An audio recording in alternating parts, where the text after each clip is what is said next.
As you know, that when we announced the budget last year in June, July, for it to come into effect from the 1st of August, because our financial year is from the 1st of August to the 31st of July, we did say that there will be a possibility of a mini budget because, of course, because of COVID, there are a lot of uncertainties. Because of COVID, there are a lot of uncertainties, for example, that was in play. And there's still a number of uncertainties, although the uncertainties phase as far as COVID is concerned is somewhat reduced. Uncertainties, of course, was about when the border is going to open, what sort of revenues we'll get, what kind of expenditures we may have to actually anticipate. And given that we've now had the borders open, we've made an announcement there will be a mini budget that will be delivered on the 24th of March, which is in a few weeks' time. We'll deliver on the 24th of March at 7:30 p.m. and then the next day, because the mini budget will be debated the next day, and God willing passed on that day through the parliamentary process.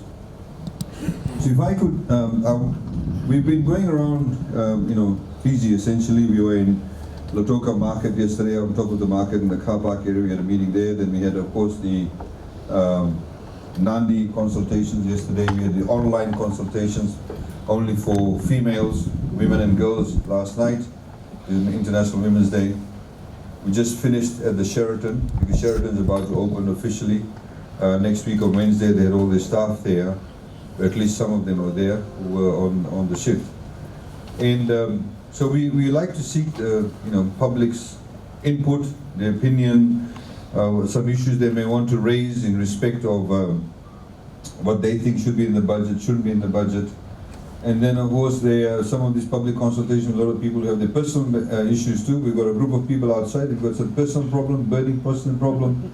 You can give it to them, phone contact details, etc. We've had people come to us and they have land issues, whether TLTB or lands department or some other issues.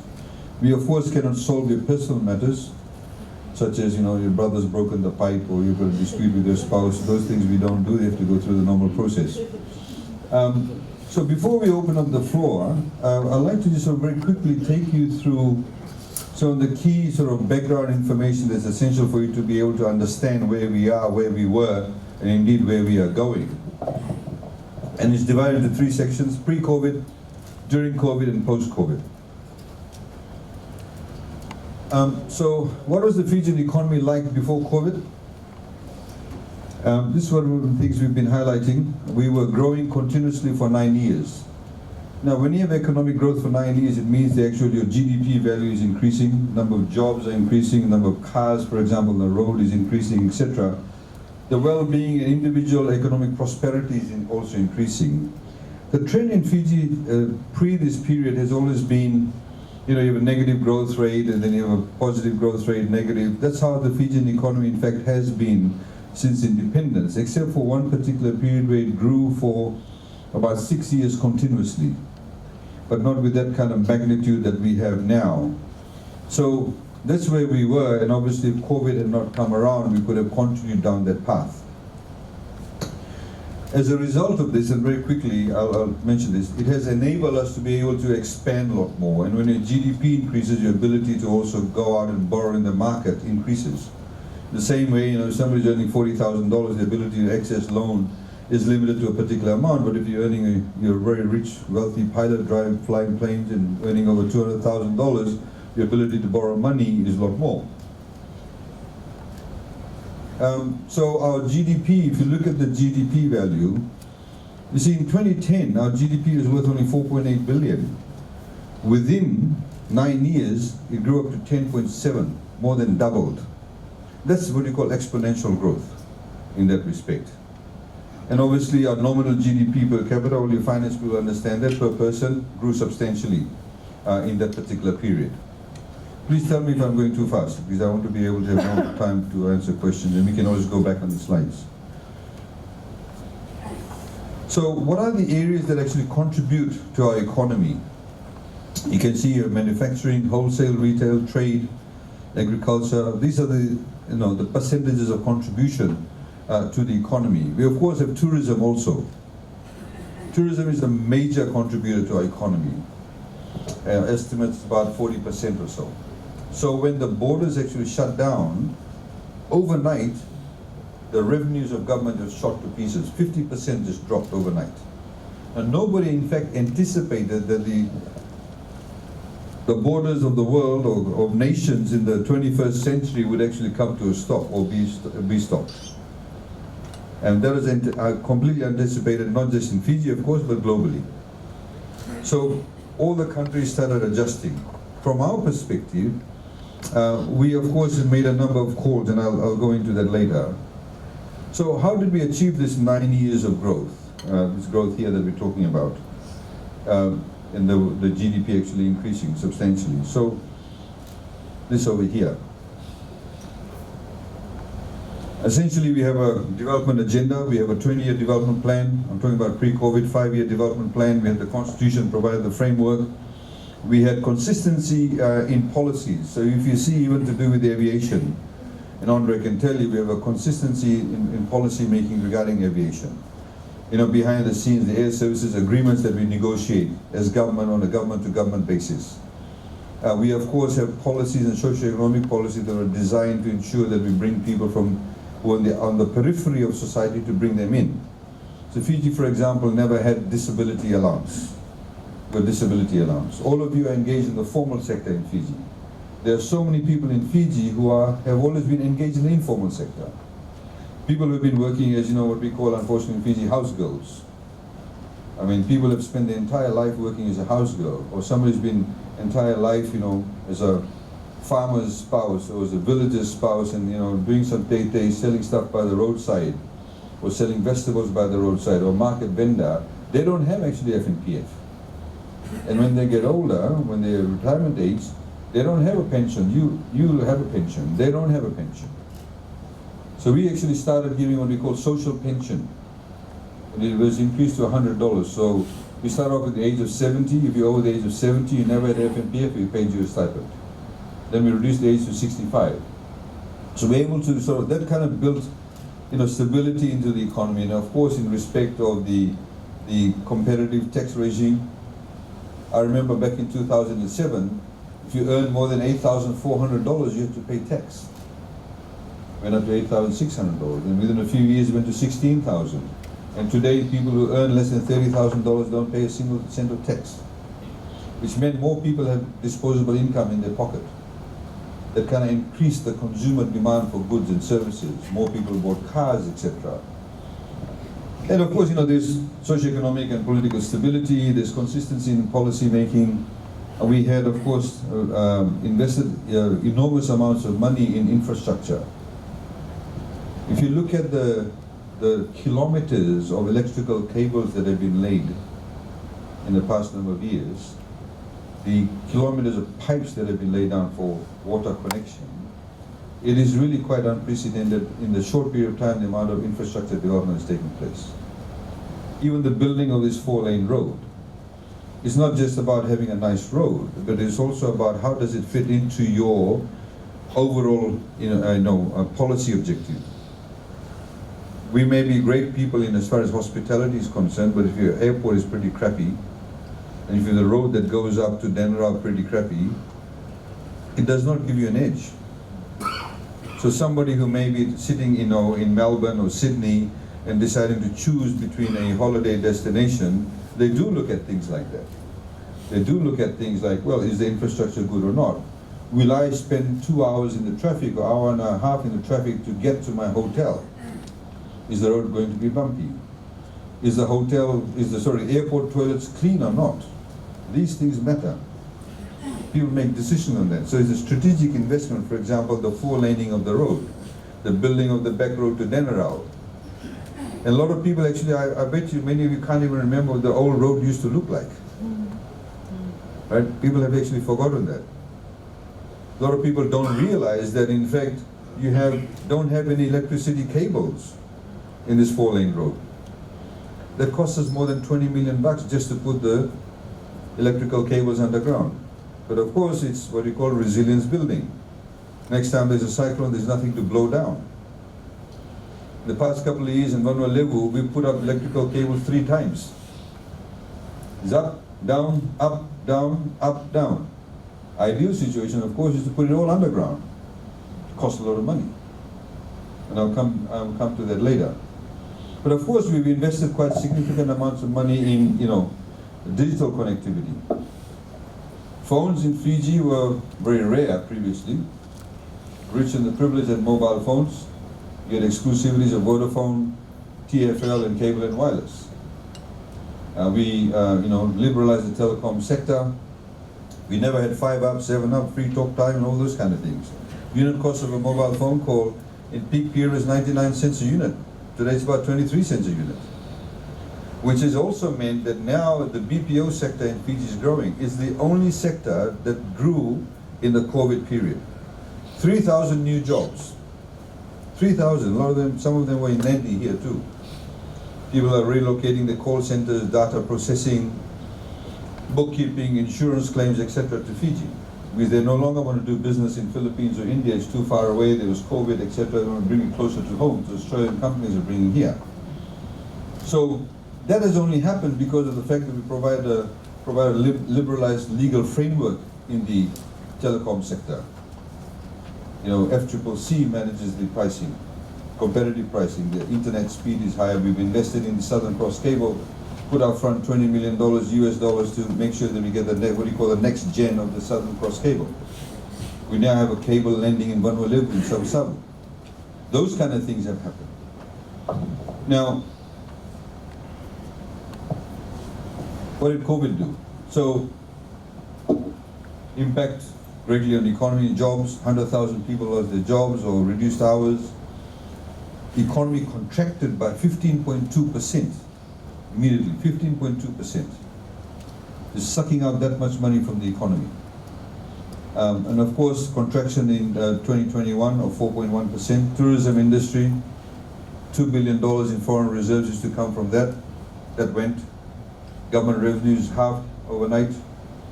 And of course, our tax collection, that's what I mean by government revenue halving by 50%. But of course, we made a strategic decision because when COVID came around, nobody knew how long it was going to last. 3 weeks, 3 months, 6 years, 5 years. Are we all going to die off like flies? What's going to happen? So we as a government had to plan for the uncertainties. So we had to keep stuff in reserve. We had to make sure that we're here for the long haul. And of course, at the same time, the moment the word vaccine was mentioned, we all sort of started scrambling. Because we knew that as a developing country, when you have such a global pandemic, the rich guys and girls will go for the vaccine. They'll get it first, they can pay the top dollars. We don't necessarily, we'll get at the front of the line. So the moment it was announced, the PM through as Minister of Foreign Affairs going to his bilateral negotiations, we went to World Bank, ADB, making the right noises, saying we need to have what we call, vaccine accessibility, vaccine justice. And, thankfully, that we had about 4,000 doses that came through COVAX. Then the Indians came along, gave us 100,000 doses. Then the Australians, then the Kiwis, and of course the Americans. Not a single Fijian has paid a single cent for the vaccine. And indeed, we as government have not also. So, those are the kind of strategic things we did do, and the push for the no jab, no job policy. If you want the 360, you have to be vaccinated, meant that very quickly we were able to get over 90% of the population vaccinated, which meant that we could open up the borders. But of course, from our strategic perspective, we also have to make sure that we have enough funding to ensure that we are able to cater for any prolonged border closures. Now, I heard your CEO mentioning about what was done. I mean, we had to come in and support our national carrier. We gave government guarantees. We were, criticized for that by some quarters, but most people, I think, appreciated it. We're an island country. People can't drive to Fiji from Australia. We're not a continent. People need to fly. And if 40% of your tourism sector is dependent, or 40% of the economy is dependent on the tourism sector, you need to make sure that you have a national carrier that's viable. Otherwise, you'll be left to the mercy of foreign carriers. Fiji Airways, as I've said previously, is the last plane to stop flying when any natural disaster takes place, is the first one to start flying after it's over. So if you have a home-based national carrier, That's the advantage you have. Strategically, it's critically important. Airlines like Air New Zealand pumped in $900 million of taxpayers' money. They can afford to do that. We, of course, can't. But we were able to do the next best thing, which is give the government guarantees in excess of $400 million. So we had to, of course, with the government revenue decreasing overnight, one of the other strategic decisions that were made was that there are certain services by government that should not actually stop. So we should not stop free education. We have to have free education from EC, early childhood education, to year 13. We should not stop welfare payments, poverty alleviation payments. Rural pregnant women are still getting food vouchers. Disability allowance still continues. Abandoned children living with grandparents, etc., all that is being paid. Poverty alleviation benefits are still being paid. We pay about $110 million of that every year. We did not even reduce that.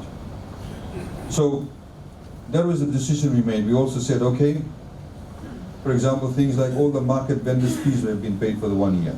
We had lockdowns, shutdowns, loss of revenue.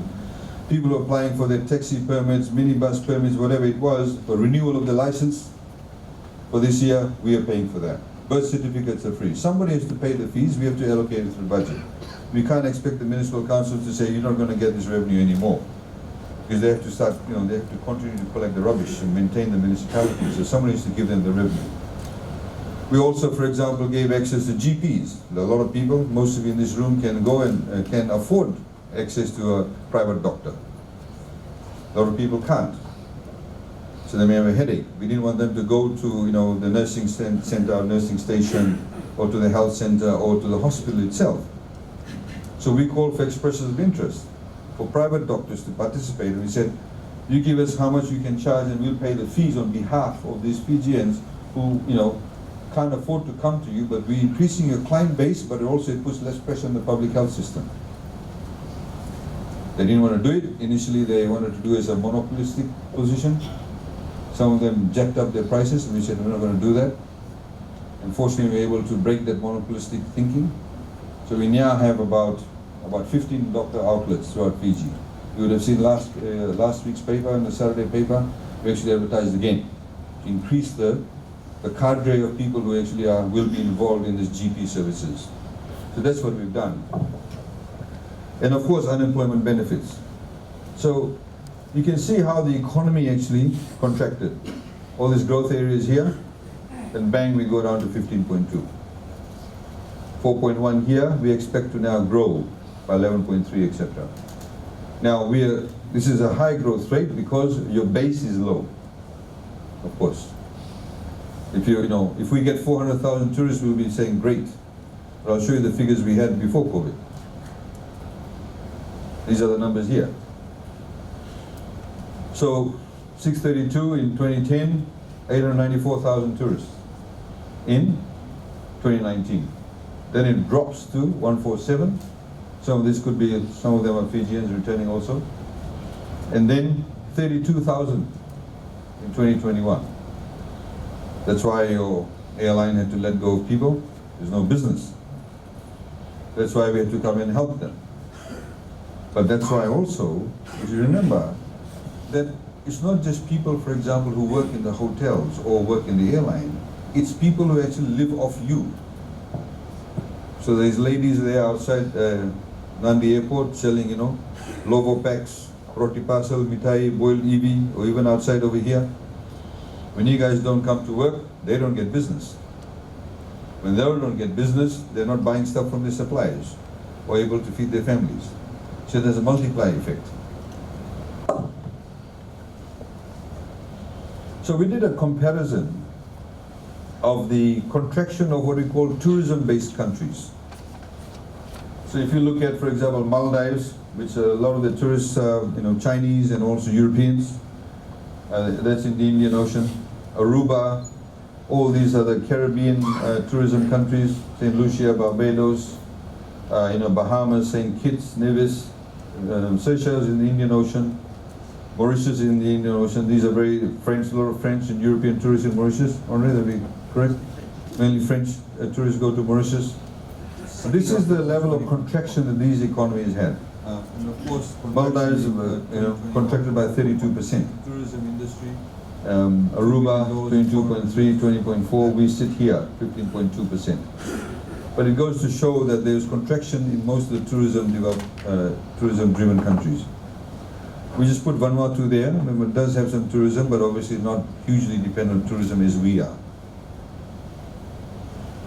Other selected countries, you see how they contracted. I mean, we put some of the bigger countries. New Zealand contracted by 2.1%, Australia 2.4%. But later on I'll show you the slide as to what impact it had on the debt to GDP ratio also. I mean, I don't need to read out all of them, but you can see all the other countries, how they contract, or how much they contracted by. So we gave out about $500 million in unemployment support. So those people who were in the formal sector, they could access the general account. If the general account was exhausted, then they got $220 a fortnight by government, put into their accounts through FNPF. And then of course we had the $90 per household. Then we quickly found out that people, when you said $90 per household, there were 5 people applying from the same household applying, so we quickly had to change that. Then we said, okay, $50 per person. So 5 people in the same household, they could apply 50 times, 5 times 50, 250. And then as I mentioned, the GP, the payment of fees, etc. What is really interesting in all of this, which I'll show you, all of this here, this payment, $90, 2 rounds of 50, 2 rounds of 360, were all done on the phone. All the applications. Nobody actually had to queue up. Nobody queued up, and you're paid on the phone itself. So now a lot of the countries actually come into Fiji and say, how did you do it? It took 3 minutes to fill out the form, and it took us a few seconds to pay you on the phone. We could have paid this $106 million in one day, but we knew what would happen. Everybody would go up to DC and Vodafone to get the cash. We paid it over a few days. That's the level of sort of unemployment benefits that we did pay. So it's about $430 million.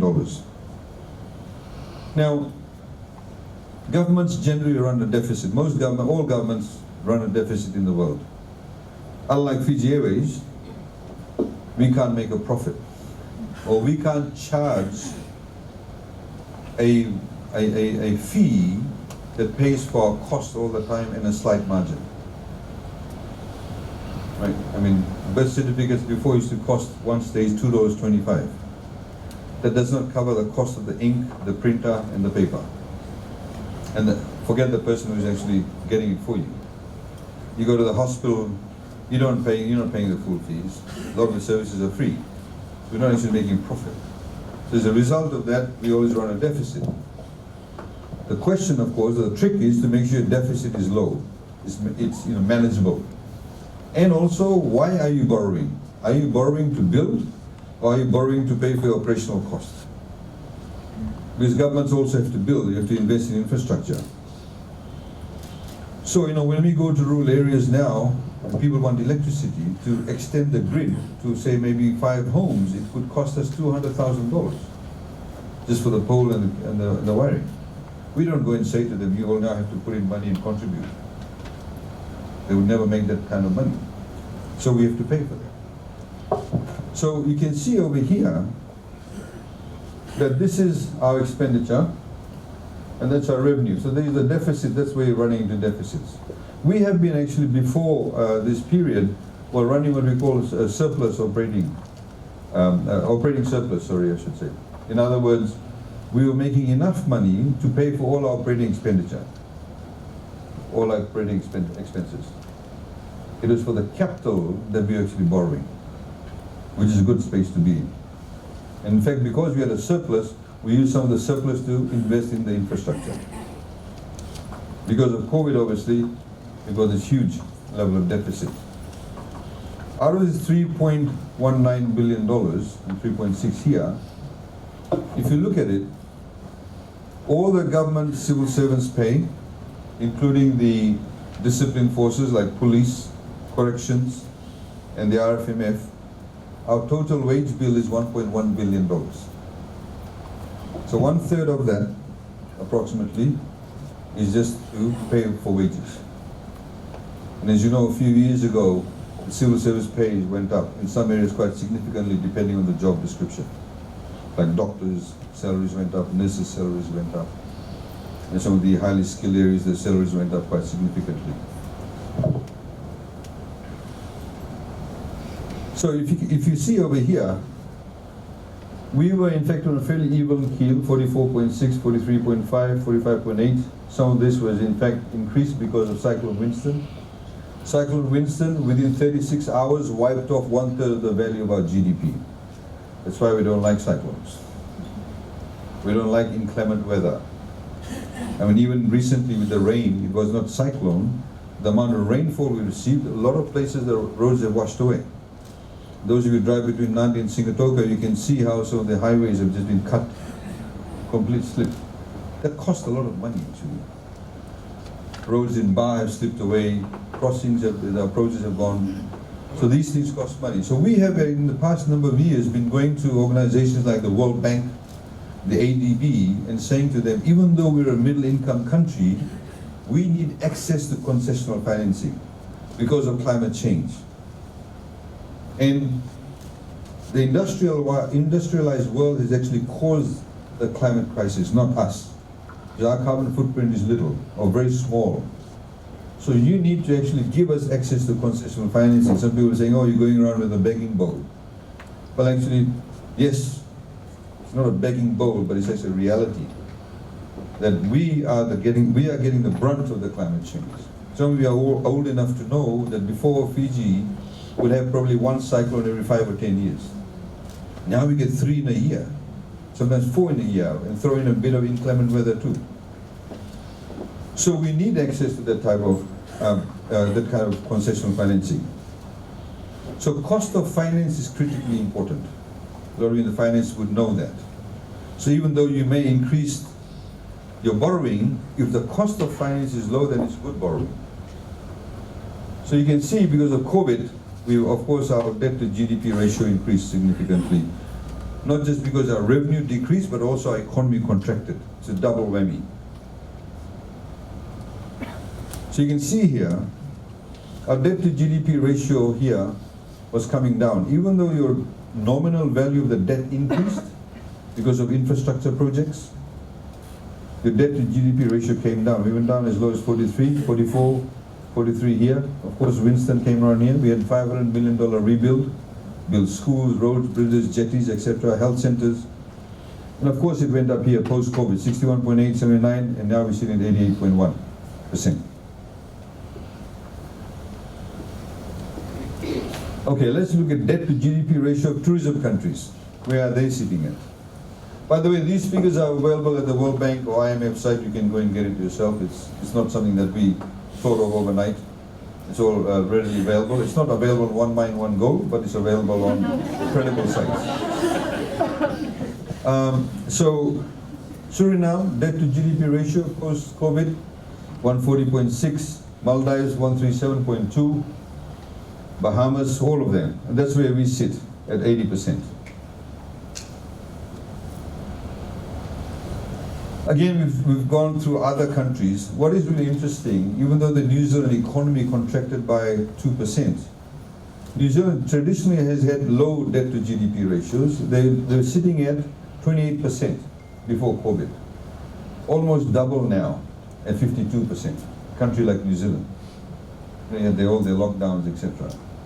And all the different countries. I mean, this is a different league altogether. USA, UK, Singapore, and Suriname. We sit here, of course, we are from 46 to 80%. And these are the other tourism countries too, that you can see what the debt to GDP ratio is. And there's a lot of talk at the international level, the international fora. A lot of the smaller countries are saying, look, there should be some form of, global approach to the debts that many of these smaller countries face. I mean, some of these countries like Bahamas, etc., their population level is like, 150,000 people or 200,000 people. They don't even have the kind of population size we have, nor do they have the kind of land size that we do have. The advantage they have is that they're very close to very densely populated countries. You know, USA is nearly about 300 million people. And so you have a large pool of people that can come as tourists. So facts about debt. What is really interesting is that, of course, our debt levels went up to over 80% of GDP. We were on a downward trend, as I pointed out earlier on. Prior to COVID, we were going down as the debt to GDP ratio. Of course, that has increased. Government tax revenues have fallen. So when tax revenues fallen, if you want to continue with certain policies, with certain initiatives, where the social welfare, education, etc., and maintenance of a particular level of social safety net like unemployment benefits, then you have to go out and borrow for that. If we did not borrow, can you imagine if we did not borrow? If we did not borrow, then we would not have the 225 a fortnight. If we did not borrow, we would not have the 360, the $90, the $50. If, as some politicians suggested, we cut back civil service pay even by 10%, that was sucked out $110 million from the economy would have further contracted. When the economy further contracted, more people would become unemployed. A lot more socioeconomic issues. And of course, if we did not borrow, because one of the things that we do, as I mentioned to you earlier on, I don't know if I did or not, I'm getting confused with all different sessions. But normally when we borrow and fund the deficit, we borrow about 70% onshore. Debts are onshore. 30 to 25% are offshore. Of course, the reason why we borrow more from or less from offshore is because we don't have foreign currency exposure. You can borrow something in US dollars, 50 million bucks US dollars, it may cost us 100 million to pay it off today, but if the value of their dollar goes up, it may cost us 150 million dollars to pay it. If you borrow in Fijian dollars, then of course it's a lot more steady, you know exactly how much you have to pay. This is one of the reasons why I'm currently talking to organizations like ADB, that if they lend to us now, or they have bonds issued, they actually issue it in Fijian dollars, even though the money comes from overseas. That reduces our exposure. So if we had not done all of that, and the economy had further contracted, we actually would have had a devaluation of the Fijian dollar. May have made the airline tickets more attractive, but a country that's so heavily dependent on imports would have had a huge impact on the cost of living. The example that I've been using, for example, in the recent past, you know, everybody here eats roti, purini, panikeke, bread, bambakau, all made out of flour. Flour is made out of wheat. Only 2 companies in Fiji make flour, Punja & Sons, FMF. They buy their wheat from Australia. Flour is price control in Fiji, but we don't control the price at which Australia sells it to these 2 companies. So if Punja & Sons is selling at $300 a ton, the wheat, they bring it here, they grind it, they mix a few things in it, and you get flour. But it's price control. So they go to FCCC, Competition and Consumer Commission, and say, look, we bought it $300 a ton, this is my labor cost, electricity, storage, blah, blah, blah, freight cost. Then they say, okay, you may make, say, a 3% margin. But you don't buy it off them directly, they sell it to the supermarket. It's also price control at the retail level. So then the supermarket goes to FCCC, say, look, we bought it X, Y, Z dollars from Punja & Sons, this is my rental cost, labor cost, electricity, blah, blah, blah. They say, okay, you can make this much margin. But if tomorrow, as it is already happening, the price of wheat in Australia goes up from $300 to $400, the price of flour will go up, even though it's price control. Price of fuel, you get affected by the price of fuel. US $100 a barrel, over that now. 140 today, there you go. It might reach 200. What's happening with Ukraine is having an impact. Are we controlling the war in Ukraine? No, we're not. Can we play a part in it? No, we can't. Do we want to play a part in it? That's the question. But the fact is that that part of Europe or that part of the world also supplies gas to Germany. Big issue for Germany now. Cooking gas. So if that supply chain is cut off, then there'll be less supplies in the global market, more demand for it. So places like Qatar, etc., will have to meet all this demand, so they'll jack up the price. It'll have an impact on us. We price control cooking gas, but of course if the input cost is going to be high, then we have to suffer the consequences of that. So, if we had actually not done what we've done, we would have a devaluation of the dollar. So, this is what I was talking about. Cut the long story short, World Bank now lends us money under the AIDA fund. There are two types of funding. AIDA is the concessional funding. We get it at 40-year term, 10-year grace period, 0 interest rate, 0.75% service charge. So basically, by the time you end up paying the loan, 57% of that is a grant. Right? When you pay that much over 40 years, with 10-year grace period, it ends up 57% of it ends up being a grant. Japanese have a good deal for us. 40-year term, one of the loans, 0.01% interest rate, 10-year grace period. That works out to be about a 60% grant. So when people talk about debt, even though you may have an $8 billion debt, for example, you need to look at how is that debt made up of. What component of it actually ends up being a grant. So all of this has been done obviously because a lot of work has been going on behind the scenes for the past number of years. We have also had, for the first time, Australia and New Zealand have in fact given us direct budget support. In other words, they fund us directly into the budget. Never been done before. Normally they would fund a particular project or build this seawall or do that, whatever. It's directly into the budget support, which gives us that level of flexibility to use those funds, but it also means that they have a lot of confidence in our financial management systems and also the way we manage things. Now, as I said, nearly everything we have is imported. All the clothes you're wearing on your backs, it's all imported. Maybe sewn here, but the fabric comes from overseas. The phones, this mic I'm holding, everything is. This carpet is imported. The steel on your chairs are imported. So, and most of the food items you have are imported, unless of course you eat, you know, cassava, dalo, bindi, bhaji, all of that. But everything else is imported. So you need to have enough foreign reserves to be able to pay for these imported items. So you need to have a healthy chunk of your foreign reserves. The international benchmark is that you should have at least 3 months worth of foreign reserves to be able to trade. Right? Fiji Airways brings us some foreign reserves. Sometimes they park it overseas, but we don't bring it here. So, but they bring us foreign reserves also. So that helps us. All the cars you drive are all Japanese. You pay in Japanese yen. The 3 fuel companies in Fiji buy all the fuel from Singapore. All 3 of them. The refineries there. Pay in US dollars.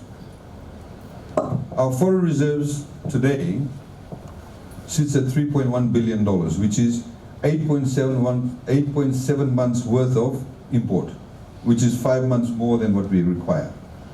So in a healthy position. That was strategically done because we knew that tourism actually depletes our foreign reserves. So we went and borrowed more money from offshore, which meant more money came from overseas. Which also meant that the liquidity levels were high in Fiji, which is the next slide.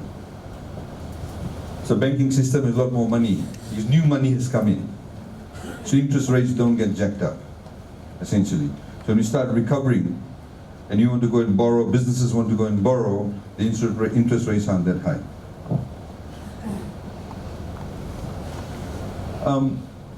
This is a major issue, inflation, as I mentioned earlier on.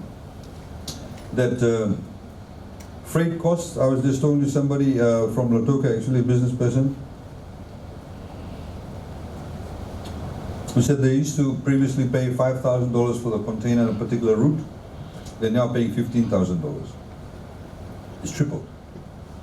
Obviously they'll get passed on to you, most definitely. We'll see this further increasing. We expect it to kind of plateau off, you know, in 9 months to 12 months time. It should come down and so stabilize. God knows what's going to happen with what's happening in Europe, but if you take out Ukraine, 9 to 12 months it should plateau off. And we have actually seen a surge, like we're talking about $140 a barrel now, fuel. If you look over here, this slide is important. The green line is what we call the inflation rate of imported items. The yellow is the domestic. Domestic, as you can see, we've actually been in a negative growth rate. So, you know, your bhindi, your bhaji, and your dalo, and your cassavas, and all of that. Of course, Winston time, Yongona went from $85 a kilo to $185 a kilo. Some people drank it at the same rate. But, you know, it has an impact. When you have a flood, you know, in Singatoga Valley, in Ba, the price of long beans will go from $2 to $5. That has an impact. But that has been fairly steady. But you can see the imported inflation rates are going through the roof. America is overall 7% inflation rate at the moment. Okay, road to recovery. So we are projected to grow, as said earlier on, by 11.3%, 8.5 in 2023, 7.7. In fact, that's a fairly conservative figure. The ANZ economists have said in excess of 20%. This is, of course, pre-Ukraine. So we don't know how much of that Ukraine will have an impact on us. But the Macroeconomic Committee, which is made up of the Reserve Bank of Fiji and the PS Economy and various other key stakeholders, have said about 11.3%. Vaccine, of course, has helped us tremendously. We are sitting in a room now. All can go to places of worship, 100% capacity. It was shut down previously, then 50%. They sort of brought about a bit of normality to people's lives. It also, when people feel normal, or they're in a normal situation, they also tend to spend money. People feel happy. So you go and buy the extra Chinese lolly or buy the, extra pair of shirt, whatever it is, people spend their money on. So what are some of the things we've done actually to help make things easier, make Fiji a lot more attractive cost-wise? So we've we've reduced ECAL from 10% to 5%. ECAL is Environment Climate Adaptation Levy. All the monies we used to collect by law, we have to keep the money separate and build in the climate change section. Like getting solar energy, building roads, bridges, jetty to meet, climate change affected infrastructure. If you go to Ovalau, most of the roads in Ovalau is built next to the sea, is being eroded. So we have to build massive seawalls. 43 villages have to be relocated to higher ground. 6 have already been relocated. These things cost a lot of money. These aren't villages that can be salvaged just by building a seawall. They have to be completely relocated. So that's what ECAL was being used for. But we cut it down because we said, okay, Fiji needs to become a lot more attractive price-wise. We reduced departure tax from $200 to $100. Completely removed stamp duties. Those of you who bought houses before, you paid stamp duties. Now if you buy a house, mortgage transaction, no more stamp duty. Got rid of STT, service turnover tax. That's completely gone. We reduced in the last budget over 2,000 items. The duty was completely either removed or reduced to only 5%.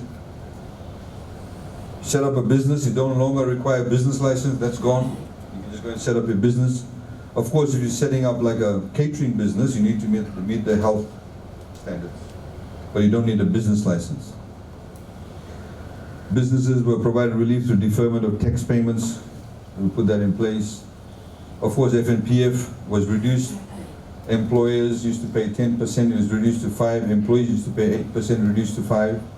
Give people a bit more money in their pockets. This year we announced the $200 million loan package. If you get this loan, the Reserve Bank of Fiji lends to the banks at 0.25%, and they only lend that to people whose loans are successful at no more than 3.99%. And the interest rate for the first 2 years we pay on your behalf, if you're a successful applicant. And the banks have agreed that whoever is successful, if we pay the interest rate for the first 2 years, they don't require you to pay the principal amount in the first 2 years also. So you only start paying in the third year. So, we're in the recovery mode. Of course, we have to make sure that we maintain that level of stability we've achieved. We make sure that the policies are consistent in respect of what we've laid out.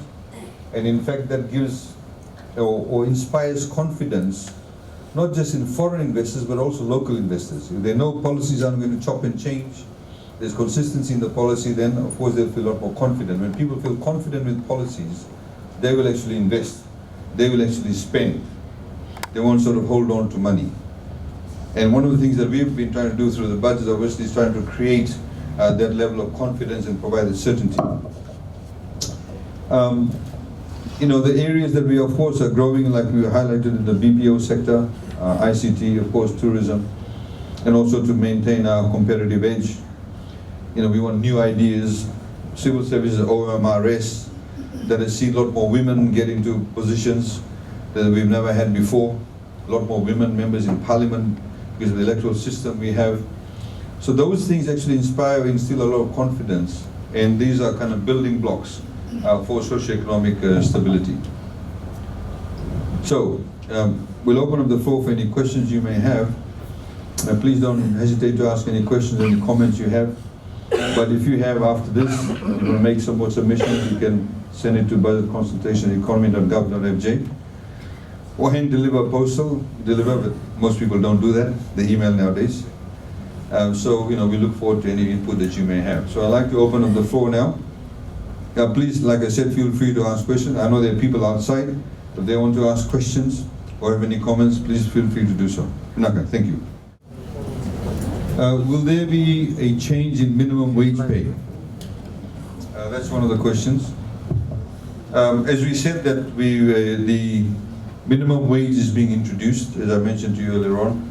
A review has already started. We have this particular professor who comes out from Australia. He does the review. They're currently going around Fiji, talking to employers, employees about minimum wage. Just so you know, and I hope, did I mention this earlier on in the introduction? No. Okay. So there was never a national minimum wage. We introduced it a few years ago, where we started off, I think, with 225, and then it was reviewed and went up. National minimum wage essentially means is what's the least amount of money that should be paid to anybody in Fiji. That does not mean that there are other categories of employment that has a higher minimum wage. So like a plumber, or a carpenter, or a bus driver, or a waiter or waitress, or any of the skill sets in the 10 wages sector, they have their own minimum wage. We have the 10 wages sector.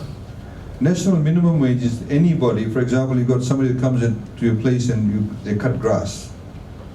Or somebody who has, like we mentioned, you know, who comes and works at their house and helps you out in the house. It applies to them also. It doesn't mean you have to pay them that wage. It means that you cannot pay them anything below that. You can pay them higher than that. Please do so. But it means that you cannot pay them anything below that. Obviously, the national minimum wage for unskilled work increases, then those people who say a waiter's minimum wage is, I think, about $3.45. That will also then increase. So it has a spillover effect to everybody that is in all the other sectors. So it is currently being reviewed. The garment industry has always been very reticent about increasing wages, for example. They say, oh, if you increase wages too much, then we may lose the competitive edge. Some other developing country with a lower wage rate may take away our orders. So 2,000 people will lose their jobs. You get those kind of arguments. So this is why we have an independent person that goes around Fiji listening to everybody, and then they make a call. But of course, there's no doubt that the cost of living has gone up because of the recent events. So there needs to be some adjustment. As to what rate it will be determined in the next few weeks. The same, okay? Can price of food items be brought down? Well, I mentioned to you earlier on what are the dynamics at play as far as the food items are concerned, the imported food items. What we can control is what we call price control items that we have. But in terms of the prices going up, what we can control is to be able to increase people's wages, to be able to meet those costs. That's what we can do in respect to that. Oh, will there be mandatory COLA? Cost of living adjustment imposed on employers. No, as we've said, when we did the national minimum wage, that we need to be able to look at the different sectors. The different sectors sometimes have higher demand, there's a shortage of skill sets in a particular area, so wage rate needs to go up. I remember at one stage when there's a huge construction boom, people in Suva were being paid about $7.50 an hour for laying bricks. I had people coming to me into the office and saying, can you pass a law that if somebody works for me today, they can't change jobs and go to somebody else? I said, what's the problem? He said, no, because I'm building a house on my job, I'm building somebody's house on my job site, and the guy next door with another contractor has just offered my guy another 50 cents. There's a shortage in skill sets. So if you just have a basic COLA adjustment, it does not take into account the shortage of skill sets in particular. It's a very rudimentary manner of doing, cost of living is a very rudimentary manner. What we did say was that we will review minimum wage every 2 years. And when you have independent assessments done, so they will look at different categories of profession or trade skill sets where they can recommend different wage increases depending on the demand and supply, etc. So that's one. The other one is to encourage hotels, properties, have more environmentally sustainable practices. Can we look at introducing a green certification similar to Made in Fiji that focuses on sustainable practices? This can be marketed to tourists and be based on levels. Absolutely right. I agree with this. The hotels need to do a lot of work. It's in the interest, in the same way it's in the interest of Fiji Airways to make sure that they meet various certification. Government did not pass a law and say to Fiji Airways, hey, you got to do X, Y, Z. And only then, only then they did it. They did their own volition. They did it because it's a good business case. I completely agree with this proposition. In fact, to be frank with you, the $40 million package that we offered through the budget to Fiji Airways, that if people partnered with Fiji Airways, hotel properties, partnered with Fiji Airways, we would actually subsidize from the $40 million because we want Fijian brand and products to be actually, attractive in pricing. But most of the hotels don't want to participate in Fiji Airways. They want to do their own thing. A lot of them got greedy.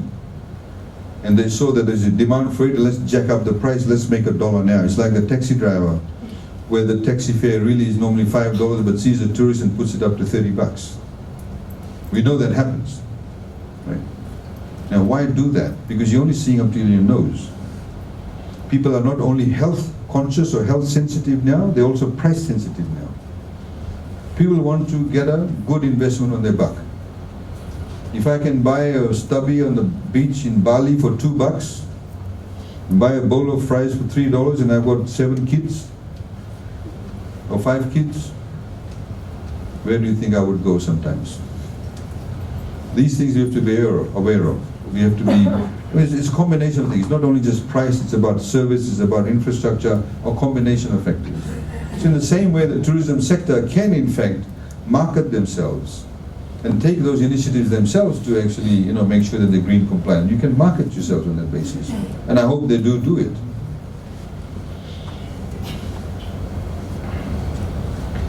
Housing authority processes are still very manual. Are you looking at means to have these processes automated? I completely agree with you. We've got a new board in Housing Authority. We have the CEO of FNPF, who's the chair, William Vandanivalu, and the CEO of FDB is the deputy chair. And they've got some very good plans in place for Housing Authority, and we'll see some changes. There's also a new CEO has been appointed.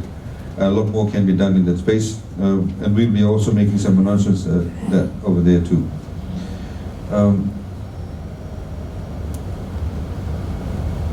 VAT rate to be fixed,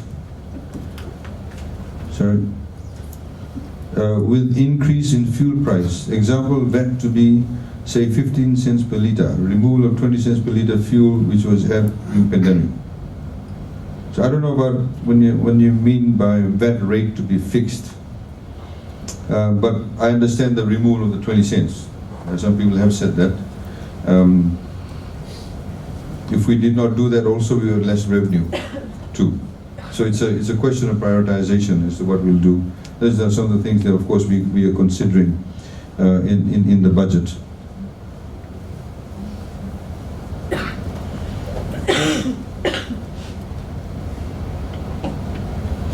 Having had experienced the COVID-19 pandemic as a nation, do we have plans to better prepare for such unprecedented instances? I don't think anybody expected COVID-19. Nobody in the world expected COVID-19. They always talk about a global virus coming out. Some people have talked about it a few years ago. but the manner in which COVID happened and the manner in which the steps that were taken internationally, of course we have learned from that now. There are a lot of things that can happen, and we know how to handle these things from one perspective. I don't think it was necessarily handled too badly. There were many complaints, for example, in Auckland, people were writing in Wellington, having lockdowns, no lockdowns, all those types of things did happen. I think the entire world went through that particular process. Oh, this is, by the way, sorry. Hats off to the excellent hard work by the MOHN team, Ministry of Health. Okay, thank you very much.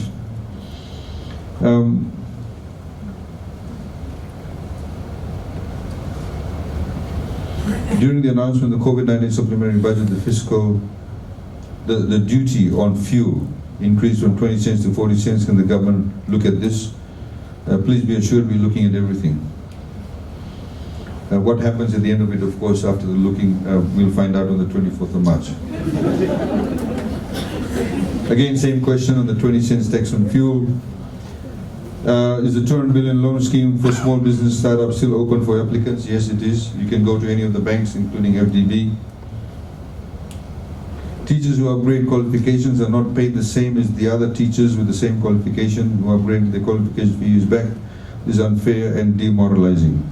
Yeah, I mean, there are some issues that, of course, needs to be resolved. Minister Premila Kumar has made announcements on that, and they will, of course, be sorting out any anomalies that may exist. Are there any plans to facilitate proper continuation of schooling at home during adverse weather or disruptions? For example, online learning directly from school assigned teachers, or upgrading of data speeds, reliability to prevent interrupted learning. Look, I mean, I think this has been the learning experience for everybody. 3 weeks ago, I was in Dokondrove in Bua. We went to schools. We went to 10 different locations. Out of those 10 locations, 2 were nursing stations, the rest of them were schools. None of these schools ever had internet connection. None of them. We've connected them with internet. We've given them laptops to the teacher. We've given one laptop and given them PCs with webcams and printers. And where there's a village or people are living nearby, we Wi-Fi'd the school compound up to about 300 meters in some places. So people from that living area can come into the school grounds and get connect, use Viber, WhatsApp, what have you. So one of the challenges of course, digital learning is that we want to make sure there's no inequality in teaching access. Otherwise, you create a bigger division in society. So you see, if your children, for example, are living in an unconnected area, and you say everything's going digital now, they will get left behind. So you don't want to create this division in society. Of course, at the same time, some people may argue and say, well, because those people aren't connected does not mean we should not be connected. Except that you are connected. Some teachers went out of the way to provide learning services or went online. And this is something obviously that we are working through. We need to also ensure that teachers who do get into a digital space are themselves qualified to deliver those subjects digitally. A lot of them aren't. A lot of them don't know actually how to use the systems. And plus you've got to have the content. The content must be ubiquitous. It must be everywhere. It must be the same too. Otherwise, again, you're creating a division. And then the third component of that is the actual devices themselves. And people need to have access to the devices. But I mean, definitely it has ensured that a lot of people are rolling out the services. That's why we actually have a special channel on Wailesi. There's an educational channel that needs to be improved, but Wailesi has been able to give us that platform to be able to roll out these services and curriculum to everybody. Are there any plans to upgrade Nandi Hospital? In terms of having qualified doctors and better resources to avoid emergency evacuations to Lautoka, seeing as how Nandi is expected to accommodate a large number of visitors as well. Yeah, I mean, look, health services obviously can be improved, but just to let you know, Aspen Medical, as you know, that we had announced about 2 years ago, is going to start operating Lautoka and Ba hospitals. There'll be various procedures available. We're looking around about the month of May, where Lautoka will be operated by Aspen towards the end of May. They'll be able to provide open heart surgeries. At the moment, if any one of us, God forbid, has a heart attack, there's nobody that can carry out an open heart surgery in Fiji. No Fijian doctor is qualified to do that. So we're expecting that Ba eventually will also do stenting. A few days ago, we were in Ba. The Aspen team were there trying to get the Ba hospital ready and up and running very soon. And the deal with Aspen is that they will also provide chemotherapy and those services. So a lot of people, in fact, from Fiji go overseas for cardiovascular issues. So they'll be able to provide that in Fiji. Nobody has to go overseas. We save foreign reserves. People can stay around with their family, etc. And also chemotherapy services will be available. Part of the deal is also that they build a new wing at Lautoka Hospital. There needs to be an operating theatre built, which will be a learning operating theatre, so our doctors can also learn. So, in a few years' time, God willing, we'll have about 5 to 7 years' time, we'll have Fijian doctors that can actually carry out open heart surgeries. That's part of the whole process and the thinking behind that. We think that there's a lot of opportunity. Some people have said to me, why didn't you get Aspen to come to Suva? Bulk of the population is in Suva. The reason why Lautoka was chosen, obviously it's got a bit more land, but it's closer to Nandi International Airport. And also we know that once the services are delivered, you get a lot of Pacific Islanders that will come and use these services. And also eventually, where the retirement village space is a huge potential. The aging population in Japan, aging population in Australia.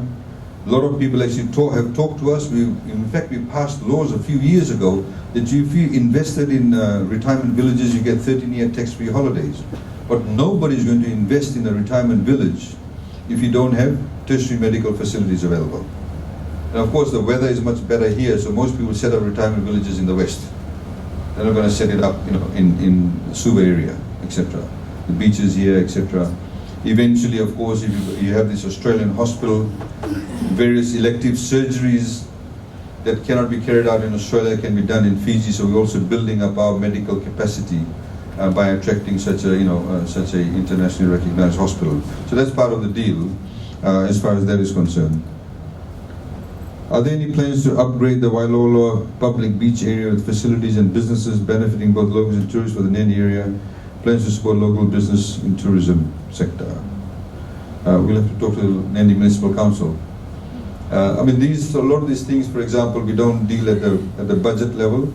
The Municipal Council makes submissions to us. So, for example, one of the most common complaints we get from market vendors is that the market is too hot. We need fans. So yesterday we were talking to the CEO of Lautoka Municipal Council. I said, look, if you look at all the markets in Fiji, it's an old colonial setup. One big market, bus stand next to it. Everybody catches the bus, come to the market, do shopping and go away. And that's the old colonial structure. We have to change that. People, of course, now like mini markets. You don't travel long distances. You've got one market now in Namaka. There probably should be one soon put up in Voto Levu and various other places. You don't travel long distances. You reduce your carbon footprint. You don't have to travel, long distances. So, also same thing with the buses. Those of you who are familiar with Suva, if you're living in Nandawa, which is on one side of the highway, and you now want to go to Valelevu, which is on the other side of the highway, there's no bus service. For you to go to Valelevu, you have to catch the bus from Nandawa, go back to Suva bus stand, then catch another bus and come to Valelevu. So we're actually putting a bus terminal, what we call a suburban bus terminal in Valelevu. So we'll have, 20-seater buses running in that area. So the lady who's working in a garment factory in Nandawa at lunchtime can catch the bus, go across the highway, do her shopping and come back. So those are the kind of things that we're doing in terms of, urban development and making sure that people don't have to travel long distances. But as I was saying to the CEO of Lautoka, I said, you all have a lot of roofs in the markets. Why don't we, put solar panels on it? Put solar panels on it, get the fans to be run by solar panels. Then he said to me, look, some of the market vendors don't want the fans. They said, because I sell, haldi and masala, it might start flying. One of the guys said, I sell bele and bhaji, and it dries it up. So it does not look as attractive. So we said, look, you guys hold a meeting with all the market vendors. You say to them, you tell us where you want the fence. Then it's their responsibility. So sometimes these things are easier said than done, because a lot of people's self-interest is at stake.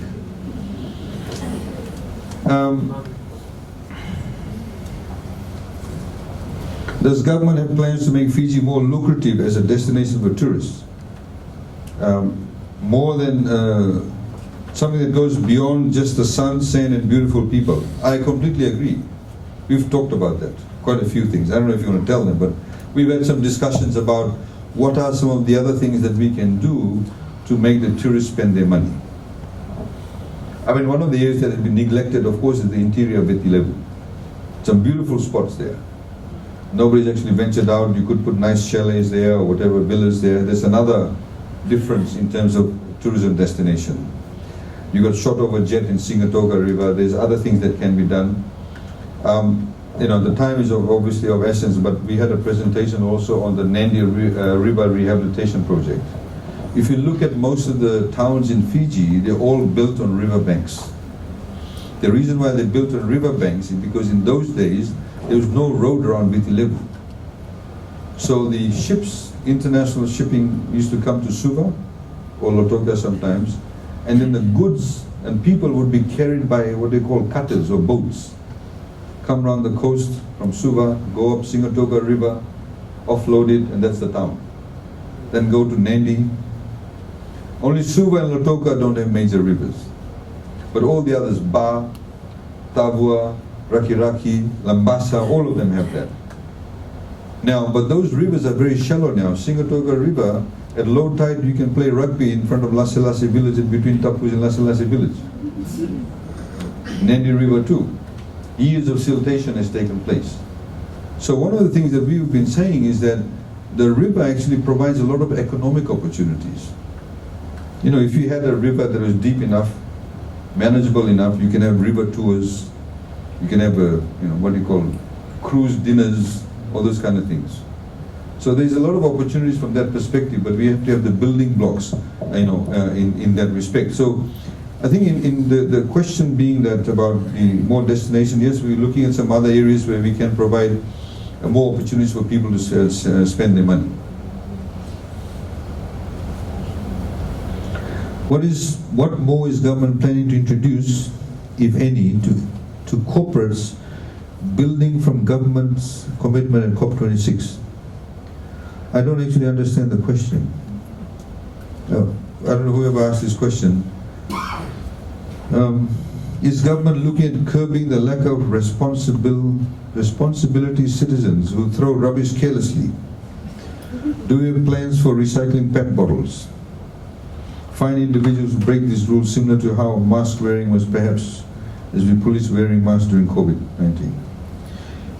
We, in the last budget, also announced a number of tax incentives for recycling plants and also tax holidays. If you set up a recycling plant, whether it's PET bottles, whether it's tires, we actually have a regulation that's supposed to go out very soon in terms of tires. You see a lot of tires around in Fiji. It becomes breeding ground. So a lot of countries are now using shredded tire in road making. Because tire which is made of rubber repels water. Water cannot go through tire. The other material that water does not go through is glass.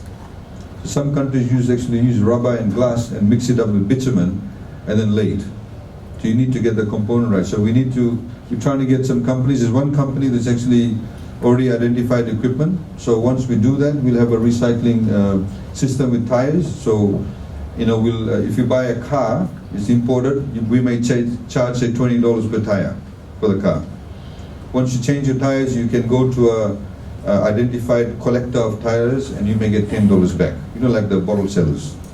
So that's what we'll be doing. So those are the things that we're looking at. Some companies that sell PET bottles, the Fiji drinks are very resistant. We have what we call container disposal fees, like South Australia and New South Wales has. When you buy a bottle of Coke, it'll have a fee of 10 or 20 cents. And then when you then finish drinking that, you can always go somewhere and get some money from it, or for it. People always get incentivized by money, as opposed to fines.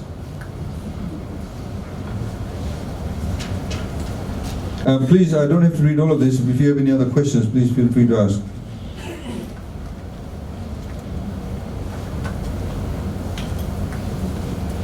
First home buying incentive can be provided to Fiji citizens rather than limiting to Fiji residents, especially when the main applicant is a Fiji citizen and a Fiji resident.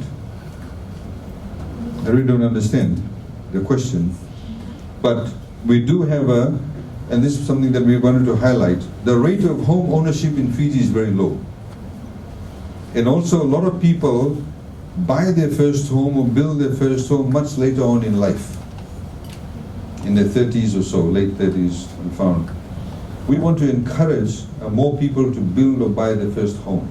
In fact, we want to encourage people to build their first home. So we started the first home grant. Currently, as it stands, as announced in the budget last year, if you earn less than $50,000 a year and you get a loan approved by the bank to build your first home, we give a $30,000 grant towards your loan. It's a grant, you don't have to pay us back. If you're buying your first home, we give $15,000 if you earn less than $50,000. If you earn more than $50,000 a year, but earn less than $100,000 a year, we give $15,000 and $5,000. 15 to build, 5 to buy. Within 4 months of the budget being delivered, the money was exhausted. We had allocated $4 million, it got taken up. We've got now over 100 applicants that have been approved that are pending. So, I mean, these are some of the things that we want to be able to address in the mini budget, but it's a good scheme. The other point that I would like to make, and there's a few young people here in the room, and also, you know, for example, the flight attendants, etc., is that we also have to change our concept of what is a home. Because a lot of people think buying your first home means you have a block of land and one building in the middle of it. But buying a home can also mean buying a flat. You know, and you can have one building, you can have many apartments, and that could be your first home. So we got various tax incentives, and people who build strata title apartments, they get various tax holidays. And if you bought that, so maybe you're single, and say you just started working Fiji Airways, you're earning, say, $35,000 a year or something. And after a couple of years, you want to buy your first home. And you may buy a one-bedroom home. And, you know, assuming, say, hypothetically, it costs you, say, $80,000. And then, you know, a couple of years later, you get married, or you want to move to a two-bedroom house, or you have children. You should be able to sell that one bedroom at a price at which is higher than what you bought it for. Because asset needs to appreciate. Your real estate must appreciate. So then you move into a two-bedroom flat, or maybe a two-bedroom standalone house. So one of the problems that has been with the housing model in Fiji is, you know, what they used to call low-cost housing. So if you moved into a low-cost housing area, the property value did not appreciate. It became kind of known as a ghetto area. Most of these places here in Matavoli-Voli or Nambu or Rewanga, you know, people say, oh, you know, or Tawakumbu, the property value did not appreciate. Singapore did it really cleverly. If you go to most people in Singapore, they live in apartments. They own that apartment. It's a 99-year lease. It's like having a house, you know, on a piece of land. But they have different price points. You could have a one-bedroom house, you could have a two-bedroom, three-bedroom, one upmarket two-bedroom, one sort of middle-range two-bedroom. You could have one floor, a pilot living, you could have a caretaker living, you could have a teacher living. So the property prices don't depreciate. The property prices always remain buoyed.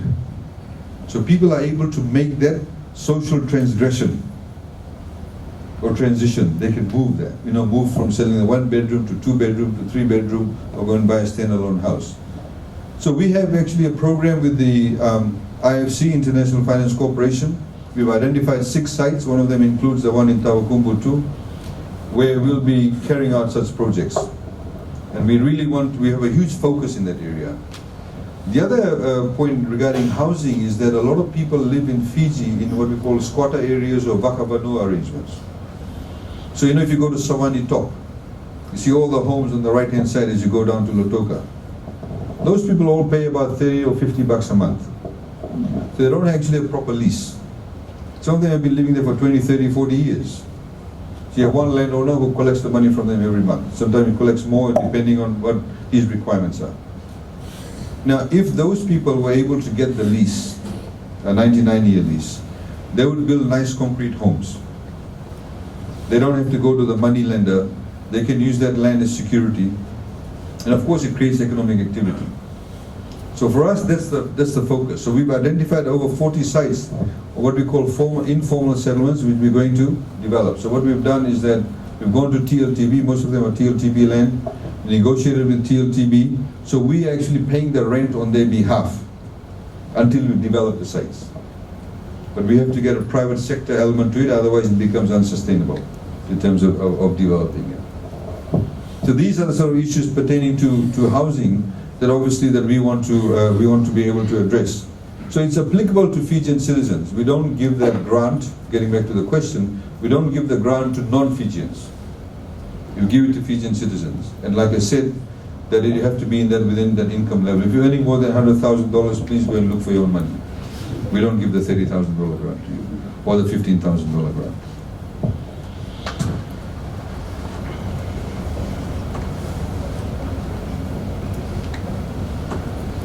The question here is, could you please share information on how the rural semi-urban gravel road upgrades are planned to be sealed with tar? I would like to bring to your attention the case in Sanasana Road, Nasoso, Nandi, which is adjacent to Fiji Airport and is approximately 1 kilometer public road with estimated population of 1,000. We've seen contractors grading it time and again, only for the road to deteriorate within a week, as this is not a permanent fix. To my belief, a lot of resources wasted this way. Okay, there's a difference when some people in Fiji, when they say public road, it means everybody can use the road. But in fact, it may not be what we call an FRA road. If it's an FRA road, it is then truly a public road. FRA then spends money on public roads. A lot of these roads are in fact just arrangements between people where people can just use it. If this is an FRA road, we can of course bring it to their attention to have a look at this. Somebody's saying banks in Fiji are charging a much higher home loan interest rate, and even the fixed rate offered is a lot higher. During COVID, banks were assisting only by offering payment holidays, but not doing so. The interest kept on accumulating, which means customers end up paying more.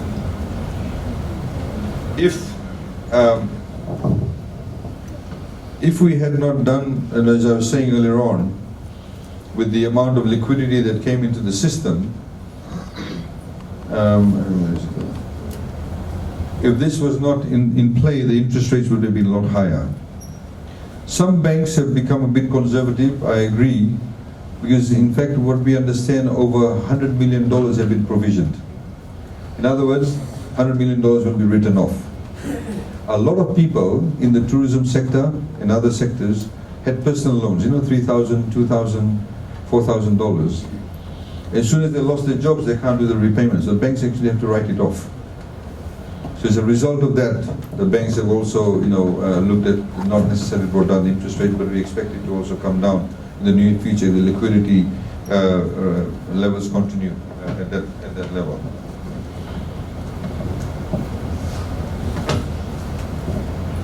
If there is no COVAX funding or vaccine donation for COVID-19 vaccines for under 12 children, will the government please allocate funds providing vaccines for these children under 12?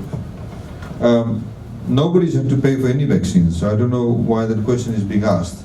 We're not asking children to pay for vaccines. Even the booster shots, nobody's paying for that.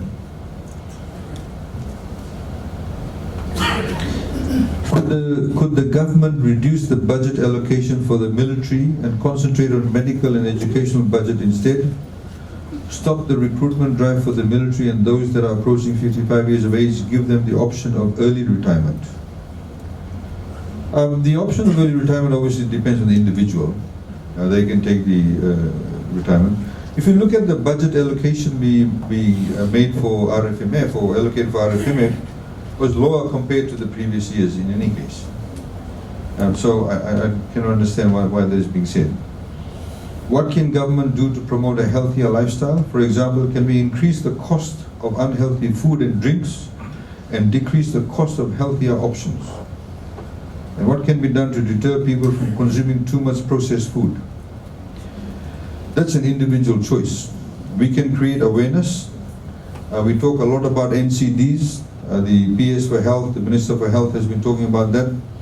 As we mentioned, we went somewhere, two places yesterday, he said, why has the price of sugar gone up?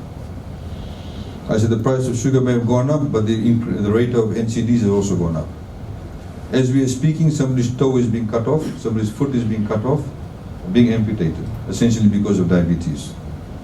So these are personal choices, what government can do. We cannot come to your homes and say, don't eat this, or we cannot go to the supermarket with you and say, don't buy that. We can create awareness to say these are the harmful effects of these types of foods. Please don't eat that. I mean, we see a lot of children that the parents actually just don't monitor them at all. They drink Coke by the gallon.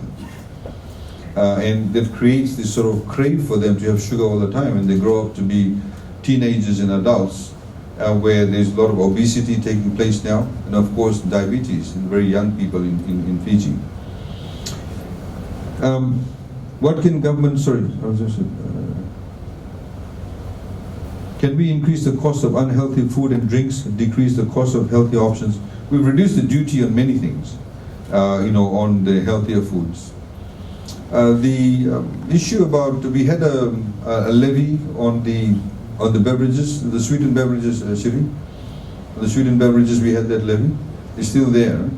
We still have that there on the drinks. Of course, then the people who make the drinks, the Pops and the Sprint and all those people, Coca-Cola will come to you and say, don't. If you increase it too much, people will lose their jobs.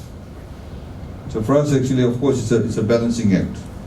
And at the end of the day, you have the choice and the power and the authority to say, no, I'm not going to drink that. That's your choice to make. Price of flour is increasing. What can government do to provide a better product and market for local root crop farmers? There is actually somebody starting a cassava flour processing plant in Lautoka. There's been some funding allocated. As the Minister for Agriculture had highlighted in Parliament, they have been experimenting. If you tomorrow make bread purely from cassava flour, it's not going to be the kind of bread you like. It's actually quite tough. So they've been actually looking at, and according to their current experiments, they're saying if you mix normal flour, if you're making bread, for example, if you have about 20 to 25 or 30% of cassava flour, and the balance of it, 70% is normal flour, you get the same kind of texture in the bread that you make.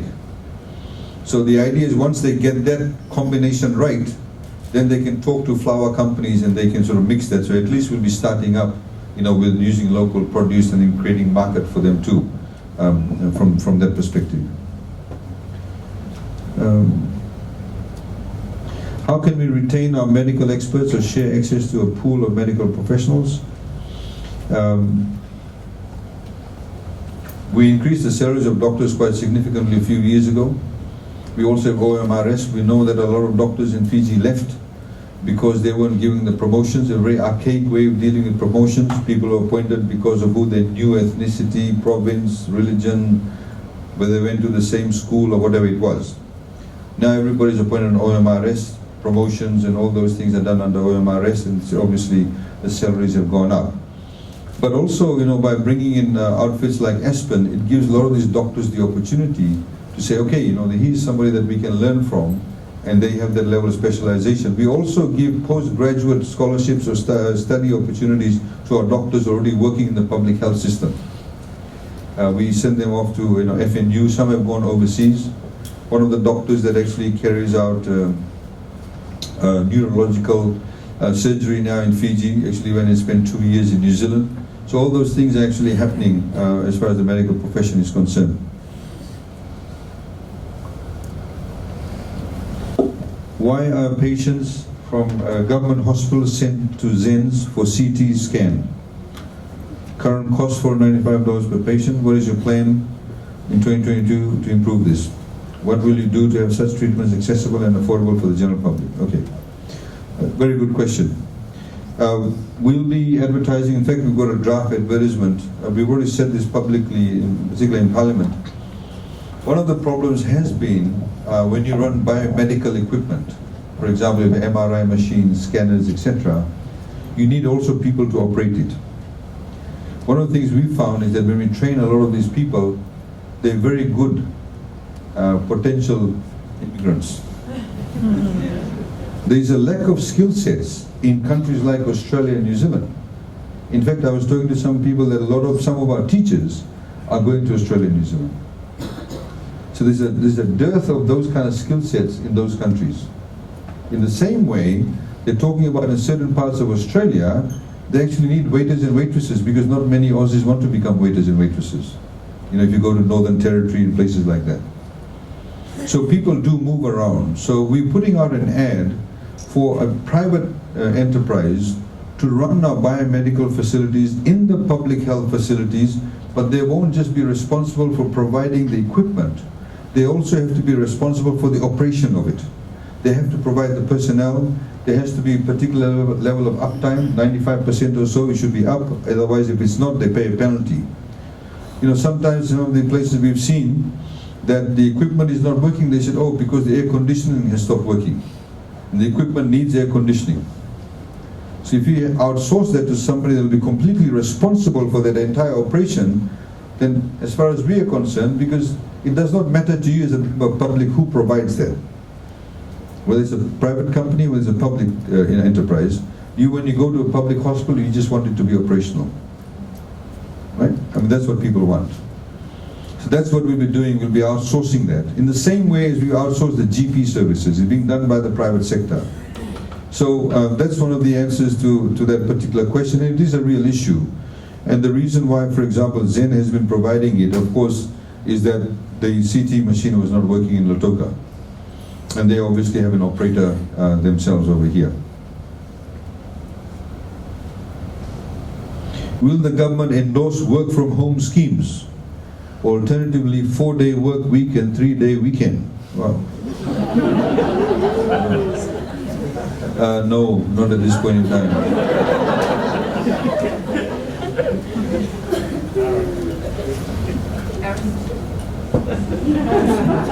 Who monitors the contractors to ensure they do quality work in the interior parts of Fiji? Well, the FRA. If FRA sources out the work or outsources the work, then they have to monitor that. They're building the capacity in that respect too. So there are all the questions. I assume that some more from the floor. Any other questions, comments, queries?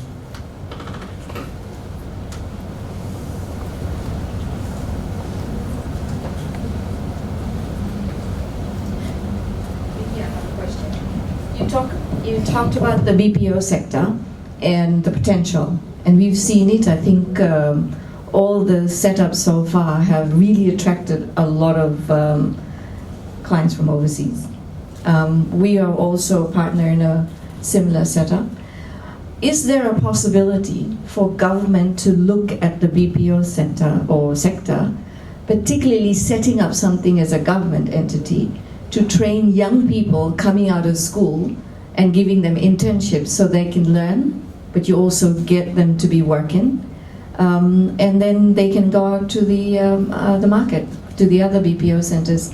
So they're getting trained staff. But what the initiative that I'm looking for is it possible to bring people out of school who don't get jobs, who want to go into this sector, to be able to be trained? So we're giving employment to young people coming out of schools. So FNU has just launched a particular product.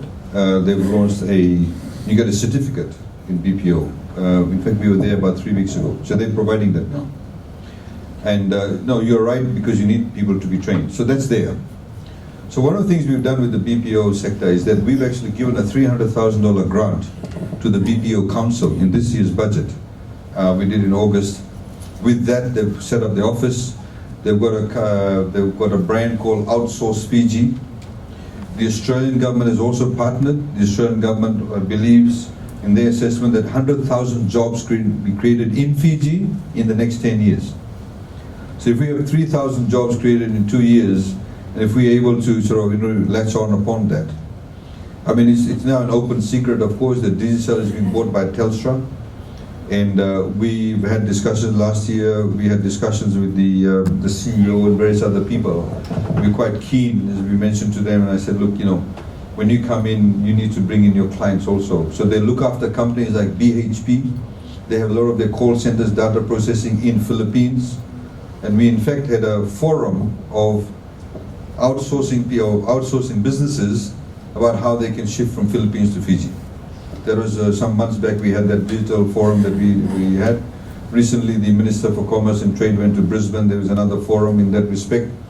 So we hope to see a lot of traction in that space. What is really interesting is that the people who are engaged or employed in this sector are between the ages of 19 and about 33. So I remember a few years ago, Mindpearl, when they came to Fiji, I think this was around about 2009 or so, and it's a South African company. I said, why are you coming to Fiji?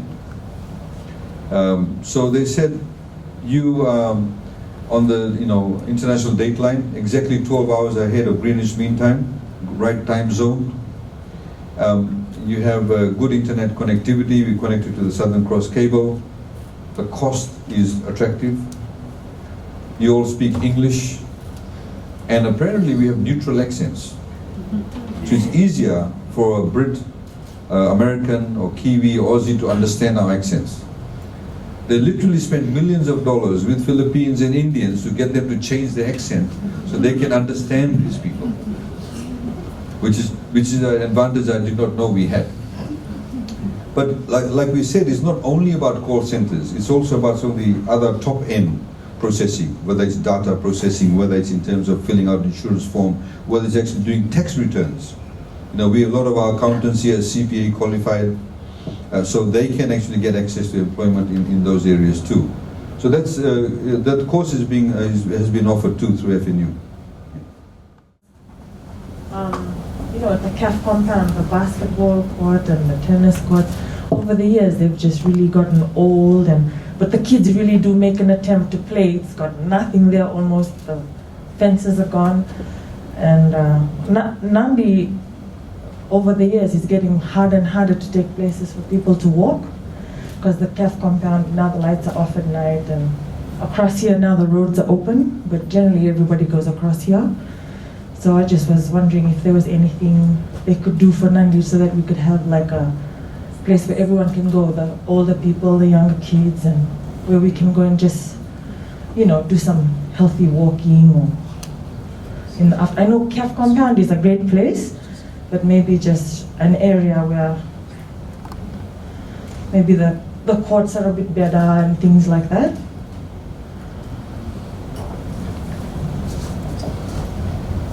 We have to talk to AFL about it. That's part of their property, so we'll have to talk to them. But I have to say one thing. I know some of the people who live in the CAF compound, and the rent they pay is abysmal. They are paying rent that they should be paying 4 times more. That's actually prime real estate.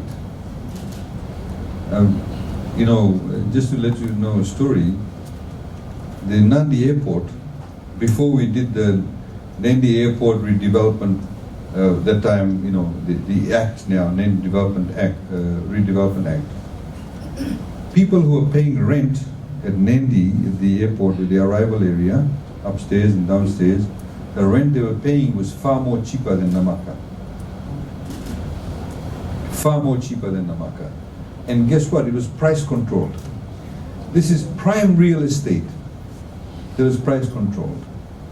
I can tell you a story. The story is that the concession for the duty free, as you know, that there's only one company for years that had duty free at Nandi Airport.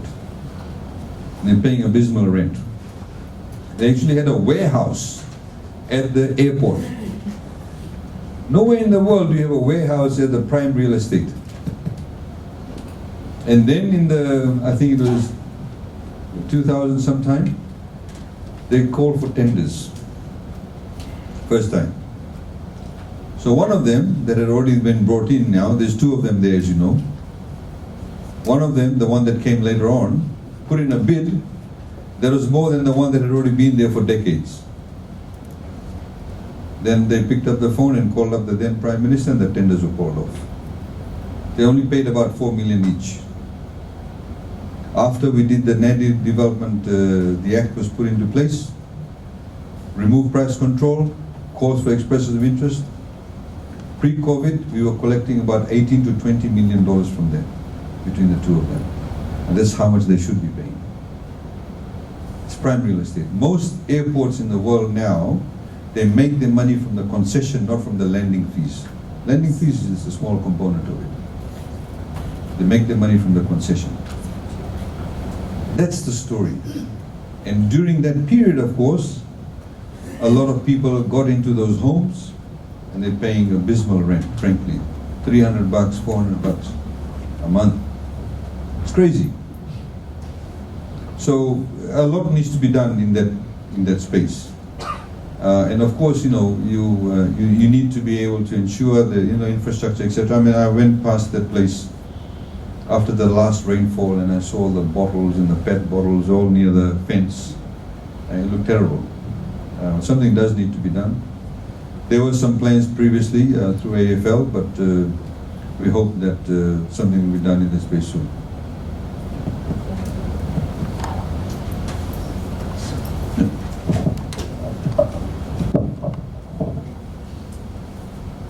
Mr. AG, my question is around education, specifically on the high school level. So I help a lot of my younger cousins and so on and so forth with their studies. And for the longest time it remains the basic math, chemistry, if you're in the sciences or arts, those sort of general subjects. Can we revolutionize the education to make people more industry ready once they come out from, like you leave high school, you don't know what taxes are, you don't know how to purchase a house, you don't know how government works. So you spend all these years on this, learning these things that are not really applicable in real life. I understand universities where you start to specialize, but even now, you learn more on LinkedIn Learning than, or on YouTube or on the social media channels that you can. So is there a focus on really revolutionizing our education system so that we move away from the basic and education can become more practical or industry ready on the high school level? Because even the current system, a lot of people fall through the gaps. Or even those who succeed, you're really learning things that are not really applicable, at least in the industry. No, look, that's a great question. In fact, that's something that we've been sort of working on behind the scenes, and the new Minister of Education will tell you. Like for example, maths. Not everybody wants to go and study maths at university. But people need access to maths because they need to have what we call life maths. So if I leave school and I become a carpenter or a tradesperson, I should at least know how to run my business, basic bookkeeping type of thing, as opposed to somebody who wants to go and do algebra or algorithms. That's a different stream. So that's already been announced. They're currently looking, I think they're piloting with about 90 schools in the next new year, which is beginning in April. They'll be piloting that about 90 schools. So that is being done. One thing I do disagree is that a lot of the stuff that you did talk about should be taught at the primary school level. In fact, one of the fundamental problems has been in the education system that the primary foundation has not been strong enough. And in a way, high school teachers are given more prominence. They should, but so should primary school teachers. Because if you don't get your numeracy and literacy skills right at the primary level, you'll struggle at the high school level. A lot of people find it hard to read words. I mean, sometimes you get correspondence from people And if you see the level of English, for example, they're using, it's pretty bad. Please attend to this. I want to say urgently is A-G-E-N-T-L-I. Why? Agently. You know? So those kind of basic kind of things. So I think the primary school level needs to be also addressed too, and that is also being done. The curriculum. There's also a course on, say, civic education. You know, things about you saying about how it's government run. People should know a little bit about the Constitution. You know, those kind of basic things. What are your rights? That needs to be taught also. So there is some work being done in that respect. If you do that also, you have to make sure the curriculum is right. The syllabus needs to be written up properly. Otherwise, you can make the announcement that the syllabus is not written. For a long time in Ministry of Education, the people who actually wrote the syllabus were not syllabus specialists. They were just teachers who then came into the syllabus section. So they brought with them the old sort of way of thinking. So in fact, for these areas, you need specialists to come in. There are people, you know, overseas, you go overseas. It's not the teachers who actually do the syllabus or the curriculum. It's specialists who do the curriculum and syllabus. So there's a lot of work being done behind the scenes with the Australians too. I know the Ministry of Education is working with them too in terms of developing these areas. But you're absolutely right. And also, you know, we were doing a lot of work with FNU, trying to, you know, a lot of people, for example, the Maritime School has been developed quite well. There's a lot of, you know, engagement being done at that level. Also in some of the technical courses. We have 5,000 spaces available at FNU through the TELS program in the trades area. So all that is also being developed too. Okay, whilst we get the mic to you, I'll just read out this question too. It says, Tourism Fiji marketing budget has a great impact on the airline. How does the new budget look, and how can we ensure that it's not drastically affected, slashed?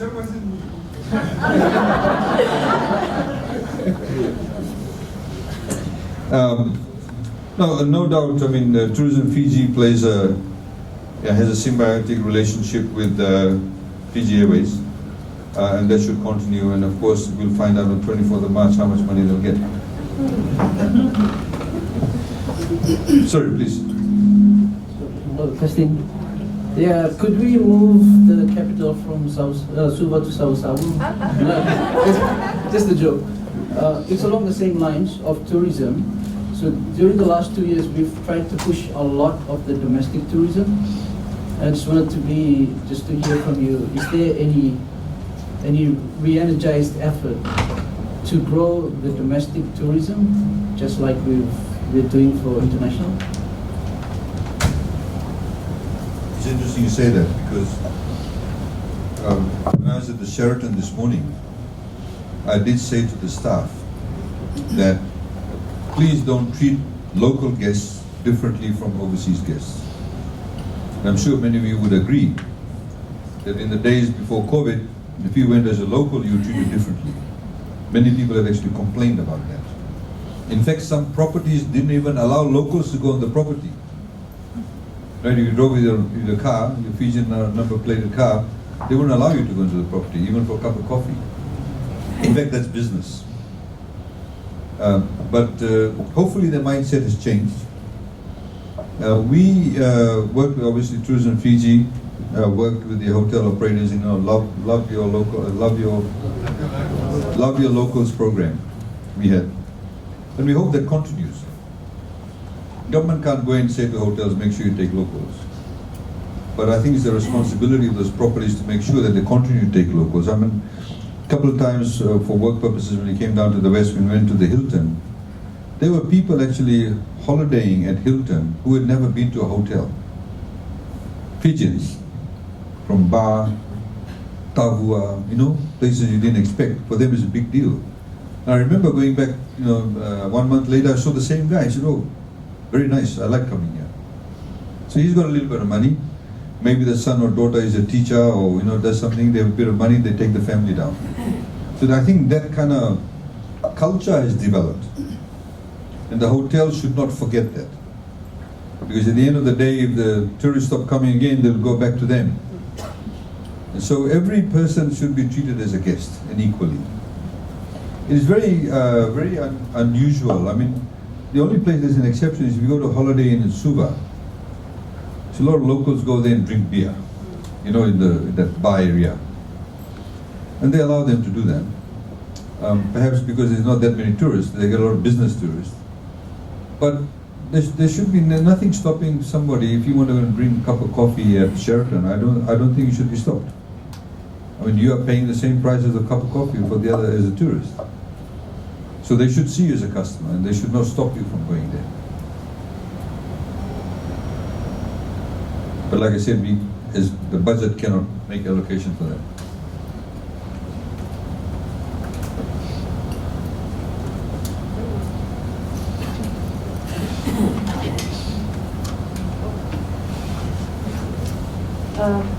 Hello.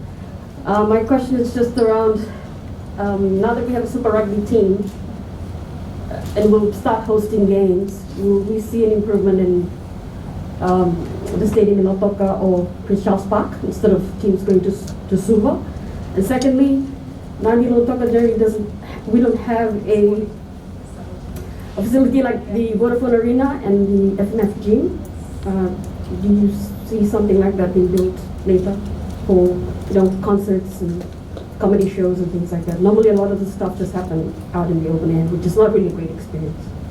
Thank you. You know, Fiji Airways is a good brand name. A lot of land nearby. Could partner with some private sector people. Go to a commercial bank. Entice, use your relationship with Drua and get them to come and play more games. I mean, you know, at this point in time, I would be lying to say, hey, don't worry, we'll do it. No. We need to, of course, make sure that the games do come here.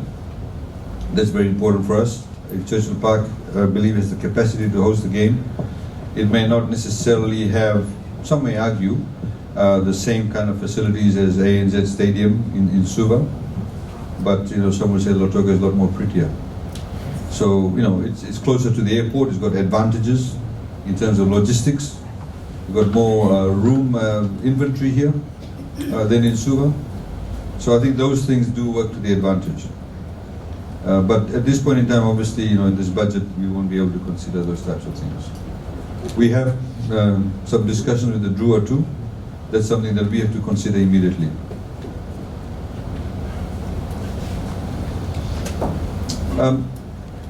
You know, I want to talk about one other aspect a lot of people talk about, and there's a lot of misinformation about it.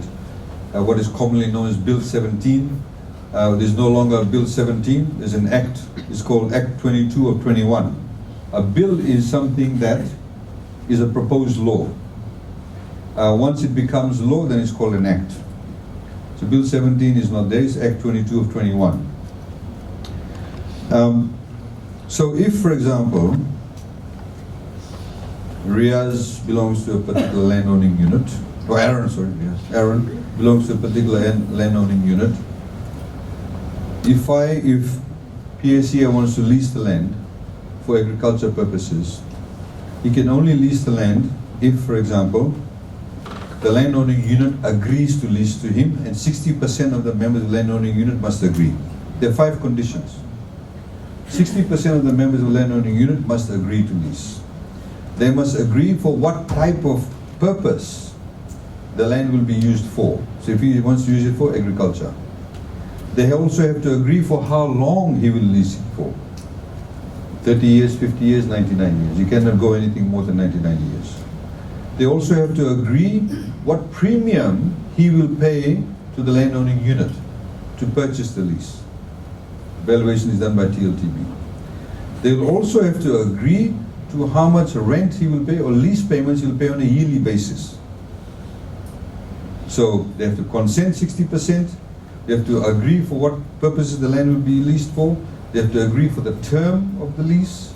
They also have to agree for the premium and the annual rental, which gets reviewed every 5 years. If the landowners don't agree to those 5 things, the land cannot be leased. That was the position before the law. That is still the position after the law. Nothing has changed. The rights of the landowners have not been affected a single millimeter. What has changed is, for example, once the land is leased, So after a year, he's got the lease, etc. Then he says, oh, there's no water. I need to connect water authority, reticulated water system to my land. If he wants to connect water to the land, he does not go to the landowner, he has to go to TLTB for consent just to connect water. Application fee, they may take 12 months, they may take 6 months, they may take 2 days, they may take 3 weeks. Then he says, oh, there's no electricity. I want to connect electricity to the land. Again, go to TLTB, apply for consent. You don't go to the landowners. That was the position before the law. Then, if he says, oh, I want to build my, you want to do goat farming, to borrow some money from the bank, build my goat shed and and my farmhouse, I'll go to BSP to get a loan. To get a loan from BSP, he has to get the consent of TLTB. If 2 years later he wants to change banks because Bread Bank is giving cheaper rate, he has to go and get the consent of TLTB. That consent requirement has been taken out. The administrative consent part, for connecting water, electricity, and mortgage. As far as the landowner is concerned, nothing's changed for the landowner. It's only the administrative part.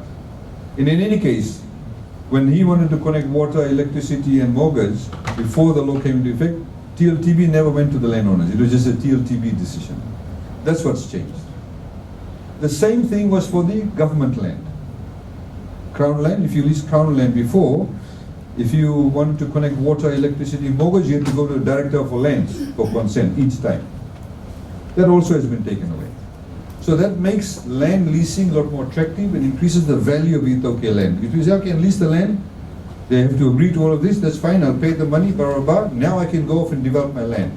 I don't have to go running off every time to TLTB or Director for Lands for this type of connections. Yes, but if he wants to now sell the land, he has to get the landowner consent. If he wants to subdivide the land, he has to get landowner consent. If he wants to put a structure there and rent it out, he has to get landowner consent. If he wants to convert it from agriculture to tourism, he has to get landowner consent. That is before the law, that is after the law. So none of the rights of the landowners have been affected in terms of what they had to consent to before or agree to before. It's only the administrative part of it that's changed. Unfortunately, there's so much misinformation being spread. I think the budget that was delivered last year was really something that people could not criticize, and the opposition just looked for Bill 17. But like I said, Bill 17 is no more, it's Act 22 of 21. So I asked a question, I was in Nawaka a couple of weeks ago, and I said to the landowners there, I said, have any of you, since the law has come into effect, had your lands leased without your consent? They said no. So their rights have not been affected at all. So that's the true position of what it is. Okay. The other thing about the wages one, as I said, that the review of the wages will be done in the next couple of weeks, and once the report is given to government, then government will decide on the recommendations that have been made, and then of course the announcements will be made subsequently. The government guarantees, of course, won't be taken away. They'll still be there, we can assure you of that. It's very important, like we said, to ensure that our national airline continues. And I want to thank all of you, in fact, for your input and your patience. I know some of you weren't working for a period of time, some of you were, but you play a very critical role in terms of the economic recovery of Fiji. And I'm not saying it just to flatter you. It's critically important that everybody in this organization here does play their part. Because if you falter, that thing does not fly. And that thing does not fly, our recovery actually won't be there at all. So we're very much dependent on this organization to do well, every staff to contribute to it. And this is a great opportunity. We have to see the glass half full. It's a great opportunity for us to be able to tell the rest of the world, the rest of the region what you can do well. And of course, you've already won a couple of awards in that respect, and I think there's a lot more opportunities there. And the rest of the tourism industry, of course, you bring over 75% of arrivals? 78% of all arrivals into Fiji come from Fiji Airways. And we want that to continue. And I think that relationship with the tourism sector must continue. Fiji is also, if you look at it, we have also been positioning ourselves as a regional hub. In the past few years, the IMF office is here, the World Bank office is here, the ADB office, the regional office. So they service the rest of the Pacific from Fiji. We've got another UN agency that's currently looking at setting up a satellite office in Fiji. The fact that you're connected to LA, San Francisco, Singapore, hopefully flying to Japan soon, and then Hong Kong, then Australia and New Zealand, essentially means that you fly to every single continent that rims the Pacific Ocean except South America. You play a very pivotal role in that respect. And you're still flying. A number of companies actually have folded up. And so, we're in a good space. Let's take advantage of that. And, we look forward to the contribution, and to thank you all for that. Naka, thank you.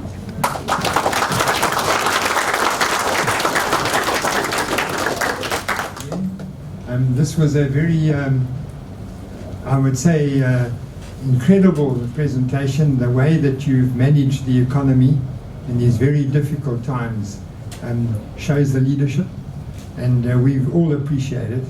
I mean, it's one thing for the airline to be here, but if there's no economy and no country, I mean, we're symbiotically linked, and we thank you for your leadership. And very impressed with the statistics you've shown us, and the way you've managed the debt. In fact, I was saying earlier, I wish we could have got some of the debt that you had. 40 years, no interest, 10 years, no repayment. Wow.